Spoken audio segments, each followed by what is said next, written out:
ರಾಜ್ಯ ಸರ್ಕಾರದ ballot paper ಬಳಕೆಯ ವಿಚಾರಕ್ಕೆ ಸಂಬಂಧಪಟ್ಟಂತೆ ಬೆಂಗಳೂರಿನಲ್ಲಿ ಸಂಸದ ಬಸವರಾಜ ಬೊಮ್ಮಾಯಿ ಪ್ರತಿಕ್ರಿಯೆ ಕೊಟ್ಟಿದ್ದಾರೆ. ಮಾಜಿ ಮುಖ್ಯಮಂತ್ರಿಗಳ ಪ್ರತಿಕ್ರಿಯೆ. ಕಾಂಗ್ರೆಸ್ ಸರ್ಕಾರದ ಈ ಒಂದು ನಿರ್ಧಾರಕ್ಕೆ ಬಸವರಾಜ ಬೊಮ್ಮಾಯಿ ಅವರ ರಿಯಾಕ್ಷನ್. ಬ್ಯಾಲೆಟ್ ಪೇಪರ್ಗಳಲ್ಲಿ ಅಕ್ರಮ ಗೊಂದಲಗಳು ಬಹಳ ಆಗ್ತಾ ಇತ್ತು. ಚುನಾವಣೆಗಳಲ್ಲಿ ಇದನ್ನೆಲ್ಲ ತಪ್ಪಿಸೋದಕ್ಕೇನೆ ಇವಿಎಂಗಳು ಬಂದಿದ್ದು. 2004-2009 ಚುನಾವಣೆಯಲ್ಲಿ ಕಾಂಗ್ರೆಸ್ಗೆ ತಕರಾರಿರಲಿಲ್ಲ ಇವಿಎಂ ಇದ್ದಾಗ. ಮುಖ್ಯಮಂತ್ರಿ ಸಿದ್ದರಾಮಯ್ಯ ಅವರು ಗೆದ್ದಿದ್ದೇ ಇವಿಎಂನಿಂದ. 25 ವರ್ಷ ಹಿಂದಿನ ಬ್ಯಾಲೆಟ್ ಪೇಪರ್ ವೋಟ್ ಮಾಡಿ ಅಂತಿದ್ದಾರೆ. ಹಳ್ಳಿಯವರೇ ಇವಿಎಂ ಅಚ್ಚುಕಟ್ಟಾಗಿ ಬಳಸೋದನ್ನು ಕಲ್ತಿದ್ದಾರೆ. ಇವಿಎಂಗಳಲ್ಲಿ ಗೊಂದಲಗಳು ದೋಷ ಇದ್ರೆ ಬಂದು ತೋರಿಸ್ಲಿ ಅಂತ,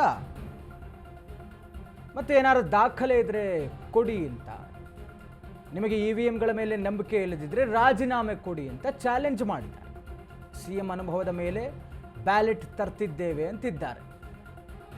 ಯಾವ ಅನುಭವ ಇದೆ ಇವರಿಗೆ ಅಂತ ಸಿಎಂ ಅವರಿಗೆ ಮಾಜಿ ಮುಖ್ಯಮಂತ್ರಿ ಸಂಸದ ಬಸವರಾಜ ಬೊಮ್ಮಾಯಿ ಕಿಡಿಯನ್ನು ಕಾರಿರುವಂಥದ್ದು.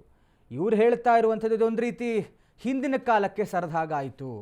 ಇಷ್ಟೆಲ್ಲ ಬೆಳವಣಿಗೆ ಮಧ್ಯದಲ್ಲಿ ಹಳ್ಳಿಯವರೇ ಅಚ್ಚುಕಟ್ಟಾಗಿ ಇವಿಎಂ ಬಳಕೆಯನ್ನು ಕಲ್ತುಬಿಟ್ಟಿದ್ದಾರೆ. ಇವ್ರು ನೋಡಿದ್ರೆ ಅನಕ್ಷರಸ್ಥರು ಇರ್ತಾರೆ, ಹಳ್ಳಿಯವರಿಗೆ ಅನುಕೂಲ ಆಗಲಿ ಅಂತಂದ್ಬಿಟ್ಟು ಅಂತ ಸ್ಥಳೀಯ ಚುನಾವಣೆಗಳಲ್ಲಿ ಅಗೇನ್ ಬ್ಯಾಲೆಟ್ ಪೇಪರ್ಗೆ ಹೋಗ್ತಾ ಇದ್ದಾರೆ. ಏನಿ ಅಕ್ರಮಗಳಾಗಿದ್ದಾವೋ ಎಲ್ಲವೂ ಕೂಡ ಆಗಿರುವಂಥದ್ದು ಹೆಚ್ಚಾಗಿ ಈ ಹಿಂದೆ ಬ್ಯಾಲೆಟ್ ಪೇಪರ್ ಇದ್ದಾಗಲೇ, ಇವಿಎಂ ಇಂದಾಗಿಲ್ಲ. ಇವರುಗಳು ಏನು 2009-2004 ಅಧಿಕಾರಕ್ಕೆ ಬಂದಾಗ ಕಾಂಗ್ರೆಸ್ಗೆ ತಕರಾರಿರಲಿಲ್ಲ ಇವಿಎಂಸಲ್ಲಿ. ಮೇಲಾಗಿ ಸಿದ್ದರಾಮಯ್ಯ ಅವರ ಸರ್ಕಾರ ಆಯ್ಕೆಯಾಗಿದ್ದೇ ಇವಿಎಂ ಬಳಕೆಯಿಂದಾನೇ. ಆಗೇನೂ ಸಮಸ್ಯೆ ಇರಲಿಲ್ಲ. ಎಲ್ಲೆಲ್ಲಿ ಕಾಂಗ್ರೆಸ್ ಗೆಲ್ಲುತ್ತೋ ಅಲ್ಲಿ ಸಮಸ್ಯೆ ಇರೋದಿಲ್ಲ, ಎಲ್ಲೆಲ್ಲಿ BJP ಬಂದುಬಿಡುತ್ತೋ ಅಲ್ಲಿ ಇವರುಗಳಿಗೆ ಇವಿಎಂ ಸಮಸ್ಯೆ ಇರುತ್ತೆ.